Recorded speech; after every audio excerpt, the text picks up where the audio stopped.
All right, welcome to Tape Talk. Today I've got Barry Merritt with me. Barry, how are you doing? Doing well. Thanks for inviting me, Nathan. Now, Looking forward to thanks this. for being here. And you ready to talk about some tape? Yes, sir. Absolutely. Always. Hey, I don't know about you, but I feel like I'm going to need some liquid encouragement for this one. Yeah, me too. All right, on the same wavelength. Stella tonight will do the trick. Um, is that what you Ah, mainly drink? Do you mainly drink like light um, beers, or what? What do you do? um, my favorite beer is just always end up going back to it, and that's Heineken. Love Heineken.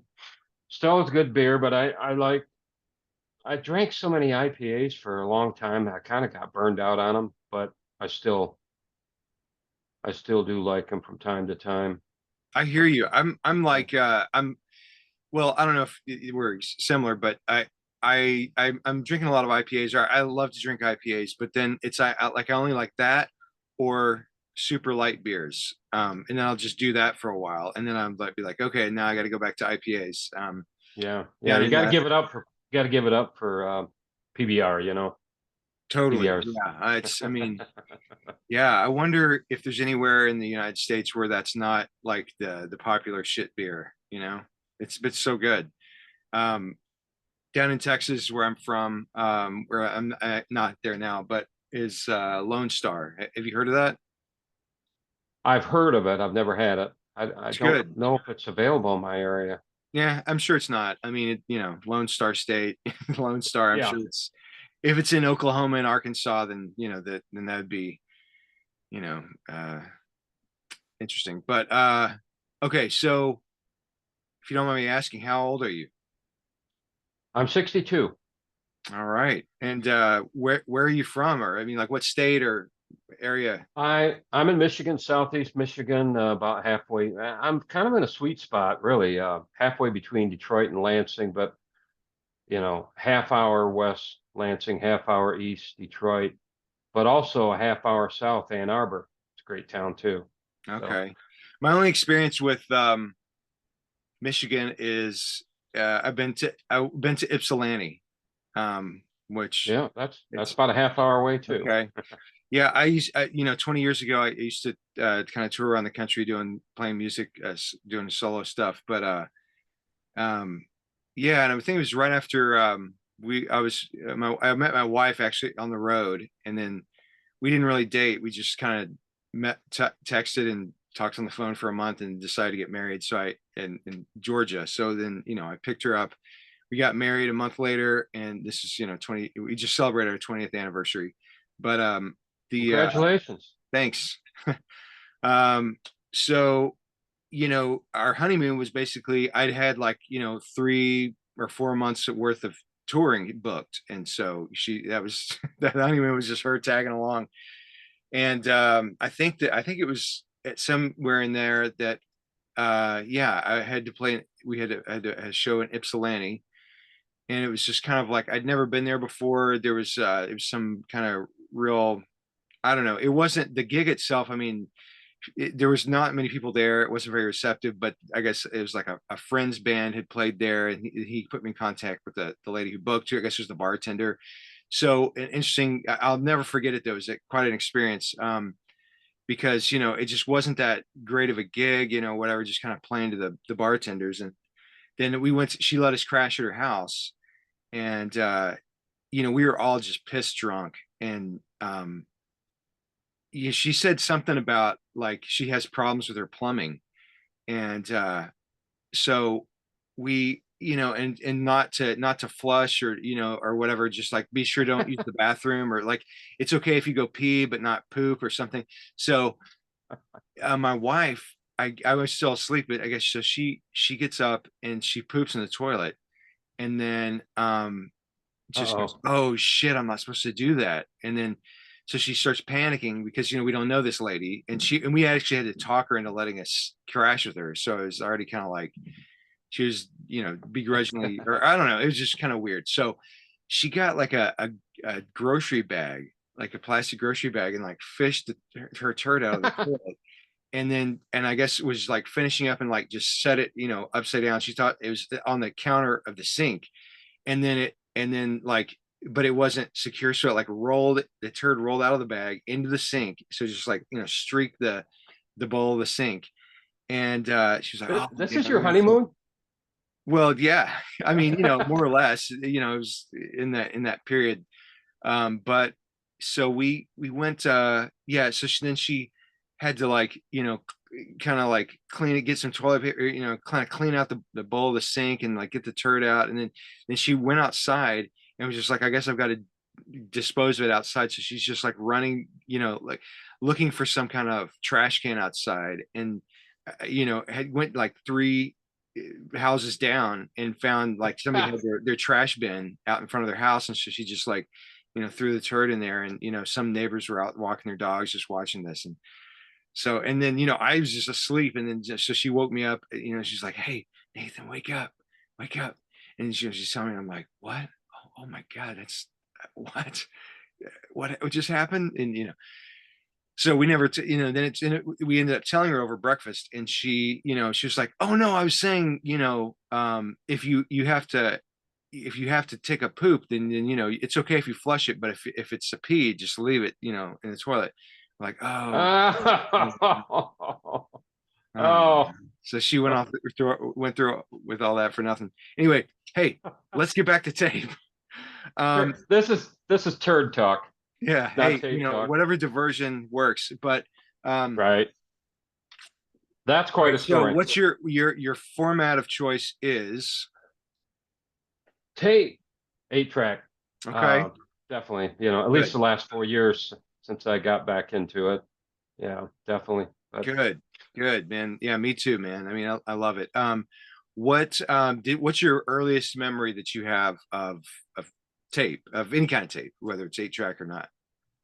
um, yeah, it would be 8 track. I mean, I came into my teenage years in the '70s, and 8 tracks had already been around since the mid '60s.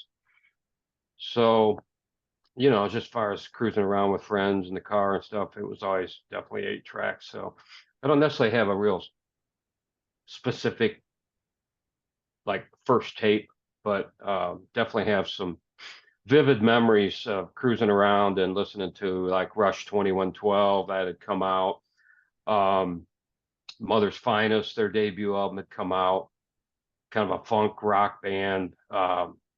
Great album. I still listen to it today. Nazareth, close enough for rock and roll.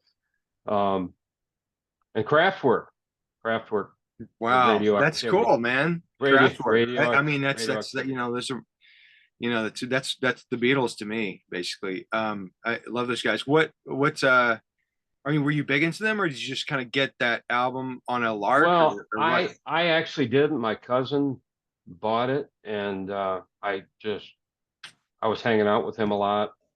He had a really cool car and great 8 track sound system, and he had purchased Radioactivity. Wow. Just blew us all away. That's a heavy album. I mean, I love Yeah, albums that are like don't have distortion, and and, like it's not like metal or something heavy in that way. It's just like heavy vibe. It's like it's dark, it's like very Eastern European, more than their other albums. The other albums kind of seem like, I mean, they've got some of those tones, but um yeah, I love it. I mean, the sounds of it. Um yeah. I think their later albums got a little more structured and uh, melodic might be a stretch, but no, yeah, it totally. had a little more of a strong song structure to it. Absolutely. Radioactivity. I mean, like Geiger counter. You just listen to a Geiger counter. I know, man. There's just bizarre stuff.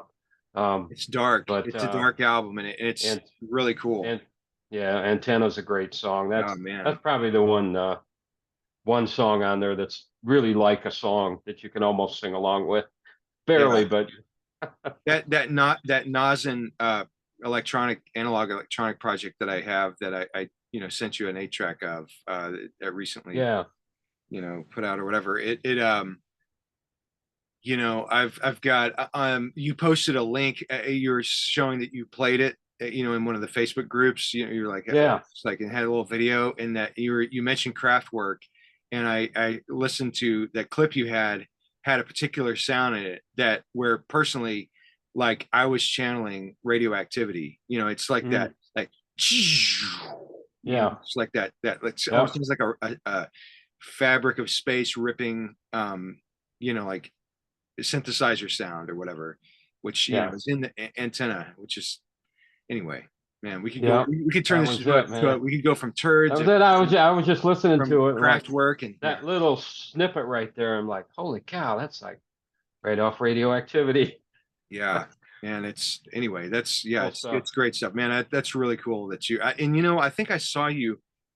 Well, did you post about radioactivity before, sometime in the past? I I I actually did today, but if I have in the past, it's been a long time. I Oh, don't okay. remember.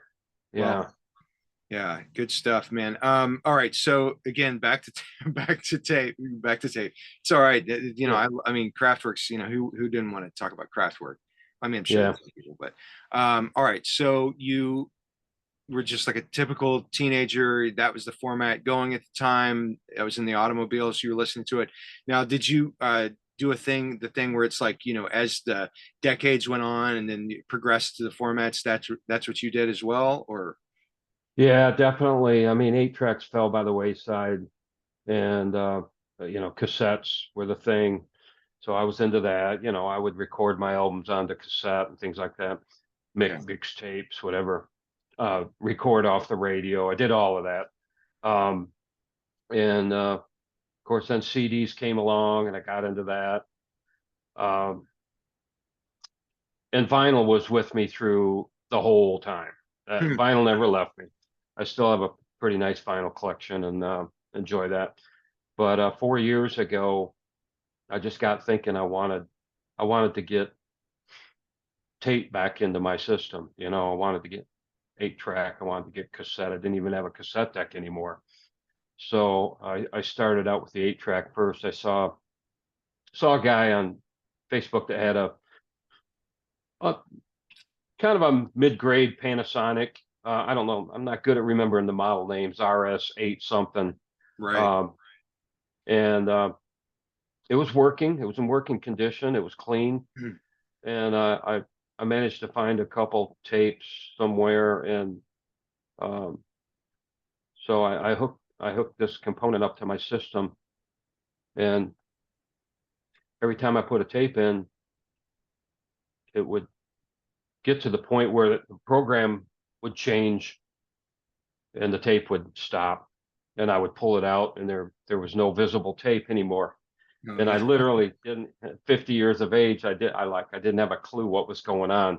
I mean, I knew the tape broke somehow, but even Where though I is it? grew up with them in Where'd the it go? 70s, Yeah. yeah, I mean, in the 70s they were new, so they didn't break at the Yeah, the splice, I adhesive mean, and was still I working. had literally never experienced that as a kid.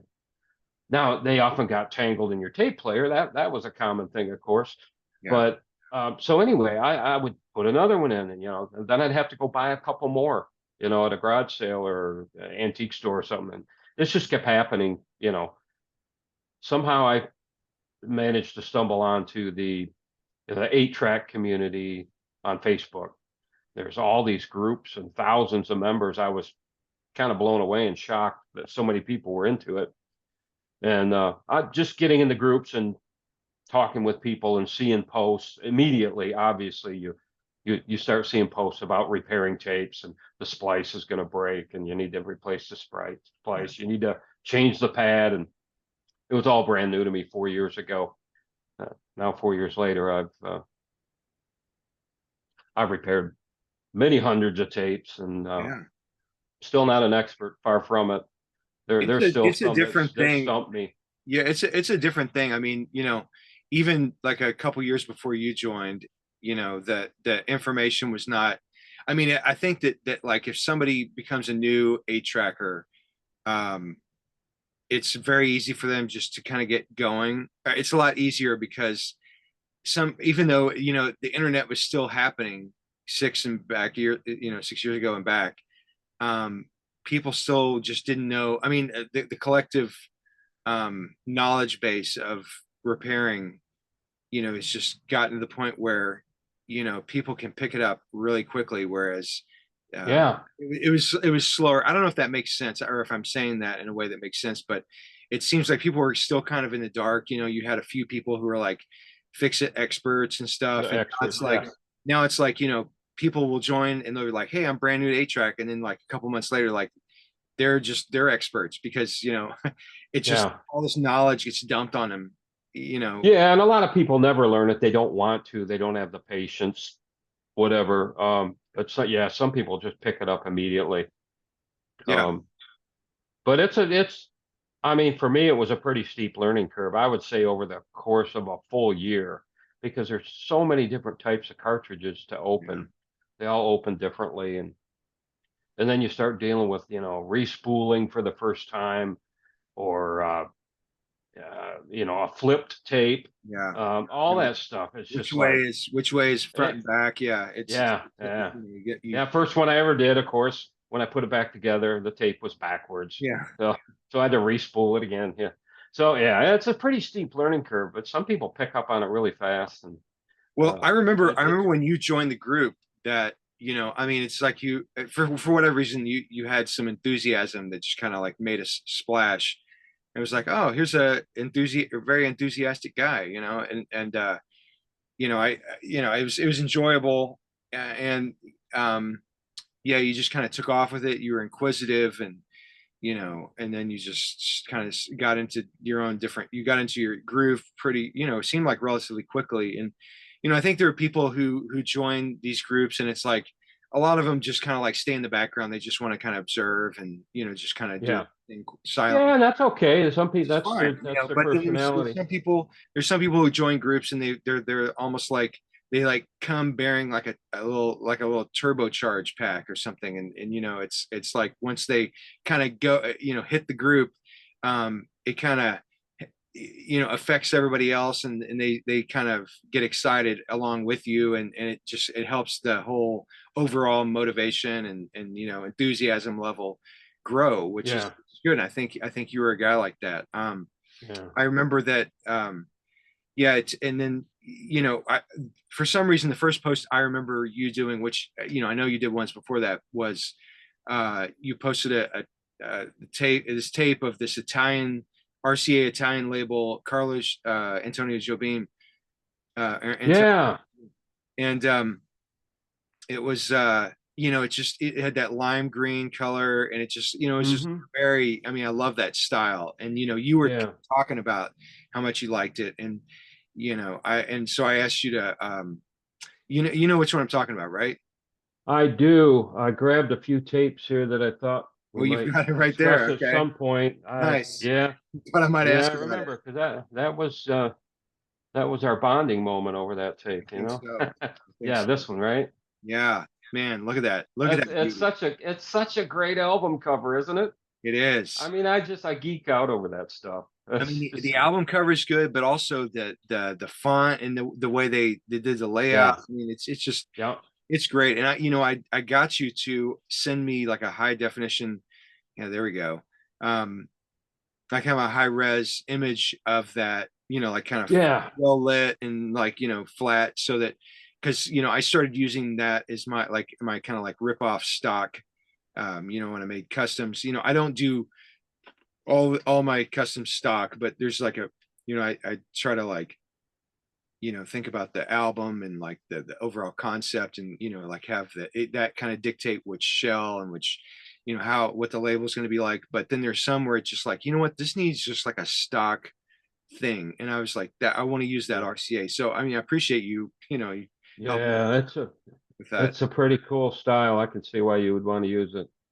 Yeah, um then but then you kind of took that interest in uh label design, aesthetic and stuff, and you were like, you know what, I don't, I well, you started a group. I did. Yeah, And A-Track what Label is it Mania. called? What Yeah. is it called? A-Track Label Mania um, focuses on just exactly what you're describing, artwork, um, design, colors. But also, we don't get a lot of it, but I've tried from the beginning to also tell people, hey, you can talk about labels as a like a record label institution, like history of when they existed, what was the parent label, um, things like that. That stuff interests me too. Record labels as a business, Okay. But and we get a little bit of that here and there, but it's mostly Oh just wow. So it's I pictures of never got tapes. that. That's interesting. So it's like label as in record labal mania Yeah, itself. yeah, It's yeah. not I just a just threw music that label. in there so we wouldn't get bored doing the same thing over and over There again. you go. Okay, well, But I had no idea. That's interesting. yeah. Hey, Yeah. and James is an administrator in that James Knapp. You know him, I think. Yeah. He's an administrator in that group too, and helped me start it. And going back to what we were just talking about learning, the learning curve, and if you're gonna, start repairing tapes. Uh, I just always like to tell a story because it means so much to me. James was my mentor. Somehow we Oh, connected, like you and I connected at some point. James and I connected really early on when I just got in the groups, and we started chatting back and forth a lot. And he was the one that helped me to learn how to open up a first couple of types of tapes and splicing and all of that. That's just so important. If to me, one of the good things about our groups is I think all the 8-track groups, for the most part, are there's a good spirit there, a good camaraderie. There's not a lot of that cutthroat stuff that is in certain types of music groups. Um, so I like that about the 8-track community. And no, I mean, I was up till 1, 2, 3 in the morning sometimes with James on the phone, learning how to do stuff. So that was pretty cool. And yeah, then we started the Label Mania group, and it's up to about 560 or 70 members, something like that. So it's grown steadily. It's a real active group, and with a very specific focus. I didn't want to just start a group doing the same thing everybody else was doing. I just wanted to be able to show tapes all the time, and I figured it'd be a little obnoxious in some of the older, more established groups to be doing that constantly because I do post constantly, as you know. yeah. Great. Turbo, baby. No, I mean it's the stuff, the tapes you. I mean, it's just like it's like you've got an eye for the when the shell and the label, the colors in the label and the font and everything, when it just and the size of the label, when everything is just like is right. Yeah, It's yeah. right. You want me to show a few right now? Yeah, please. You Yeah. want me to show you just a few tapes that I think are really cool? Um, I just grabbed a few of my that I think are pretty sharp. Yeah. Um, I've posted this one multiple times. It's definitely one of my top three. Oh wow. Yeah. The It's Hershey's it's chocolate one. Yeah. yeah, it's real. It's pretty much all early sweet. They were actually called the sweet when Hmm. most of this material was released. But yeah, I mean, you look at the color, the font, it's right off the Hershey Yeah. bar. The brown and the It black go so well purposely, together with the no silver. question about it. I don't know how they didn't get sued. That's Yeah. a great label. Great. Yeah. Of course, everybody learns about flat packs pretty quick, but this is definitely one of my most valuable tapes, the Yeah. Grateful Wow. Dead debut. Am I holding that about right? You're perfect. You're great. Yeah. Okay. All right. Yeah, that's a pretty cool tape. You go through different stages of collecting things as you get in the 8-track hobby, and um, took me a long time, but eventually I got the bug for soundtracks. So probably the Hmm. last year I've been grabbing a soundtrack here and there. This is Jack Nicholson, Five Easy Pieces, Nice. really sharp. Yeah. And I love, I think you and I have talked about this before, easy listening music. Oh yeah. I've actually gotten into that more through the 8-track hobby than I ever had before. But here's one, Rosemary Clooney and Duke Ellington. Wow. That's a That's pretty really cool good. label. Yeah. Really cool. And on that note, it seems like, I mean, for me, I getting into 8 tracks has just opened me up to listen. It's like albums that I would never want to listen to. I mean, I've seen a million times on cassette Right. or in dusty vinyl, clearance bins, just the stuff that's considered shit, or just Yeah. like Right. common stuff that or whatever. Yeah. The dollar bins. Like Yeah. it's something happened with the 8 track, and it just like opened it up, and it made me want to listen to it for some reason. And Yeah. it's like what happened there with the format? It's just like it just opened the door. It Easy listening. it fits the format for some reason. Yeah. And it's great. It's great background music if you're working on tapes or if you're just working during the day, doing your day job, if you're able to do that. I work remote a couple days a week, and I've got a Weltron Spaceball, the 2001 model, on my desk, so I can play, easy listening tapes while I'm working. So yeah, I caught the bug for that too Mm, through 8 track more than anything. Not that I never did before, but I didn't listen to it near as much as I do now. yeah. It's The tapes are so abundant, they're just everywhere. they are. Yeah. And similar with reel to reel, which is, I mean, which I wouldn't recommend getting into unless somebody just like dumps a perfectly working reel deck and a few tapes, onto you, Yeah. and it's like, all right, you're ready to go. Yeah. Otherwise, unless you have even more time to burn, then but it's similar deal with that. It's the cheapest pre-recorded tapes to buy in the reel to reel format are easy listening, classical. I guess And I'll bet they jazz. sound amazing too, don't they? They sound great. It's as if the people who are in charge of duplicating those just wanted the quality of those to be good. Yeah. You figure that they're probably like in their 40s or 50s or something. People who are overseeing that. Um, Whereas you'll listen to some rock tapes from that era, and they don't sound that great. It's almost like they're like, Led Zeppelin, don't bother cleaning the heads on that when you run those off, and then but Yeah. like, oh, um, Percy Faith, please, yeah, please make sure those heads are very clean and Yeah. well aligned whenever you duplicate those. We need that, and Yeah. you know what? Instead of doing 3 3/4 inches per second, let's do 7.5 on those. Because that'll sound really really nice. So anyway, you get that where it Yeah. sounds it. Those usually tend to sound the best, and they're the cheapest, and it's just really really nice. Yeah. Yeah. And I think probably even prior to the duplication process, the actual recording, the production, I think they were pretty pretty set on doing it well. It's just That's a great point. I'm Yeah, I amazed mean, at this they sound definitely they had like sometimes. that's where the top engineers and the um the people they use the best mics and everything. I mean, Right. that's where the experts were, in the stuff that people just pretty quickly, 10 years later just started considering garbage, old people garbage. Yeah. What I've just started wading into the recording process. I've been so busy repairing and selling tapes for 4 years.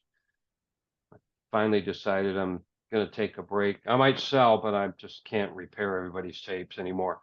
I Yeah. yeah, I want I need some time to enjoy the hobby myself. Listen to my music, repair my own. I got hundreds and hundreds of tapes of my own that I want to repair and listen to.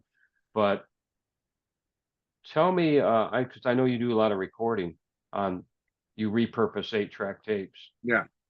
What, give Oh, me some direction on like the well, I mean, quality. I don't know. I What mean, tapes would you use? it's weird. It's, there's just always a ghost in the machine, it seems like, happening. And sometimes you just, and I'm sure you would have the same thing where it's like you don't want to let any tape go by the wayside, so I'll be recording a tape, and I'll record all 4 programs, and like the first three, listening back, the first three are fine. The last one, the fourth one, it's got like one channel is fine, the other channel is very faint.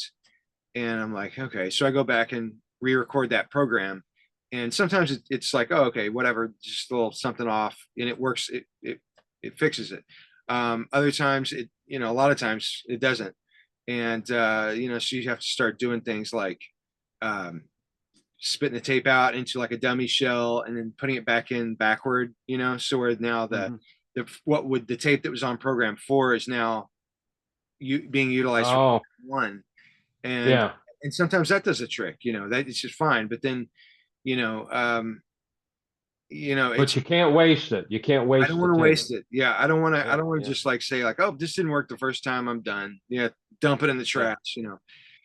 right. uh Also, another thing is I find that RCA, the heat sealed, the ones you have to pop open with reverse pliers, Yeah, hit the yeah. plastic roller, those seem to record with the most stability in my experience. I mean, just overall. So I find myself putting tapes in there just to record. I'm like, you know what? I don't even want to waste time with this other shell. I want to Yeah, record it in an RCA shell and then put it back in the Columbia shell or the Warner. yeah. And then, so, and then it's fine. Um, Warner shells, they have, Have sometimes the tape can ride up a little bit. I don't know, each shell has its own quirks, but I find that RCA, I want to ask you something along those same lines. I've noticed recently that,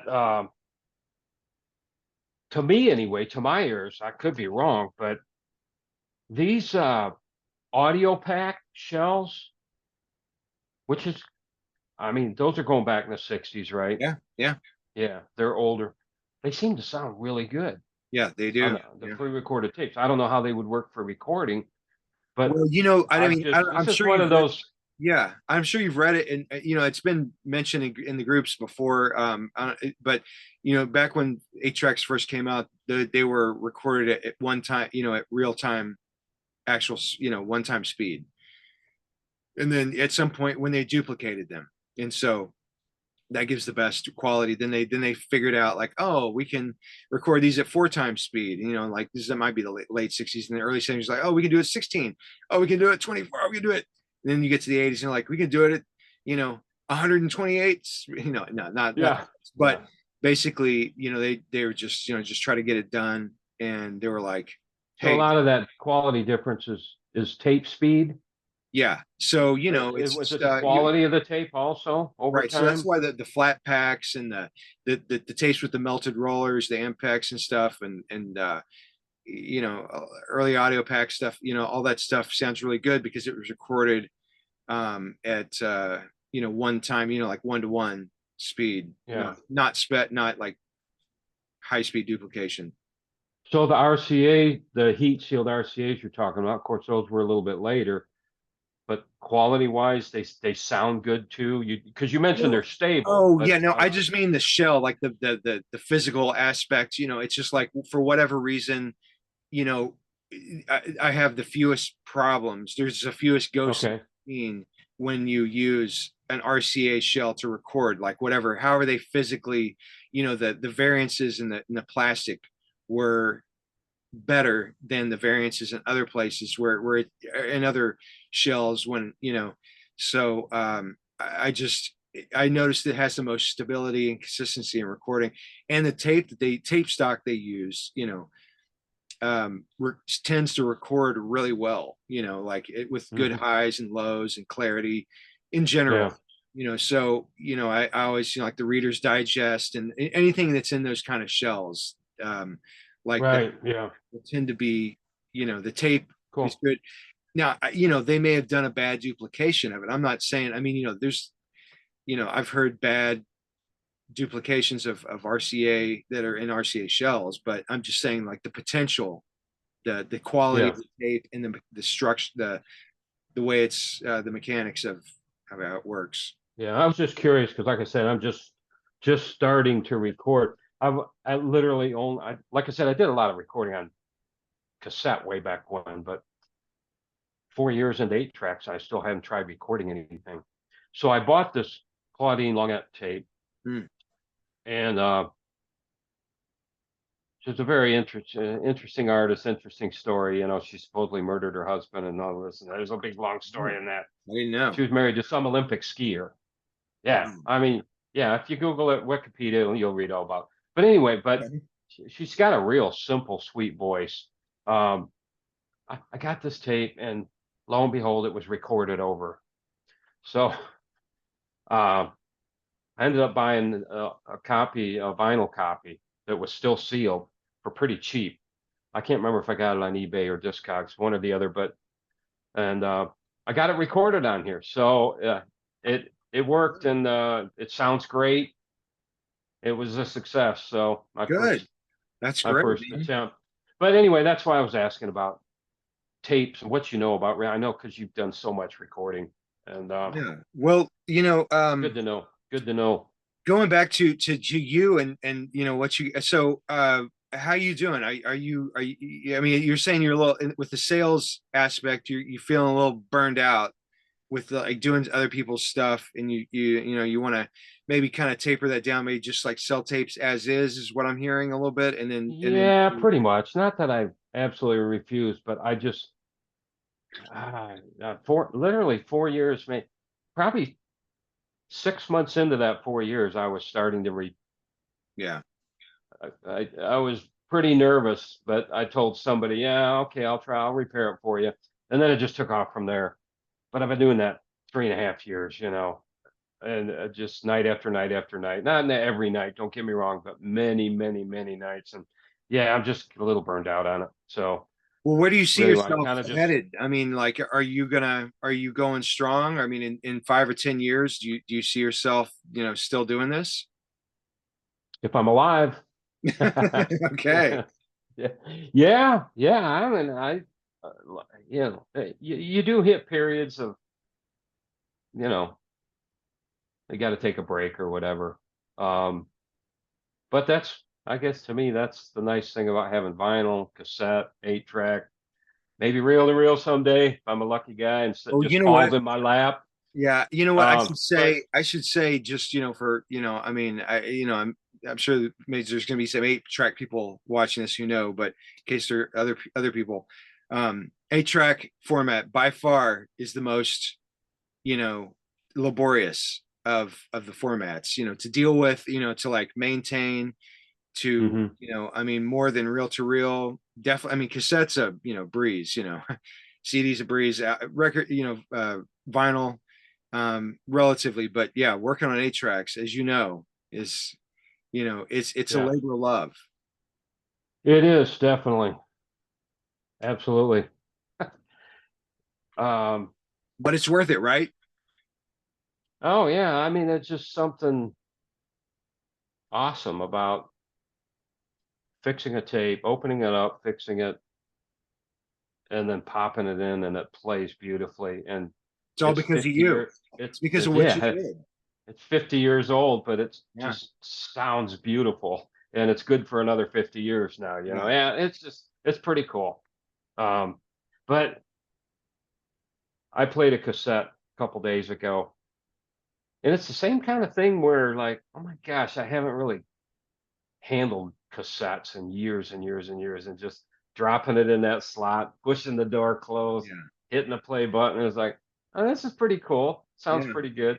So, I like all the formats, and Well, maybe that's the way to avoid burnout is yeah, well, we're about mix it to up. run out of time. So anyway, thanks. Okay. Yeah. So Barry, thank you so much for being here. And All right. Thanks yeah, for we'll have having to me. have you on again and This was fun. talk some more. Take care, buddy. You too, man. Bye. Bye.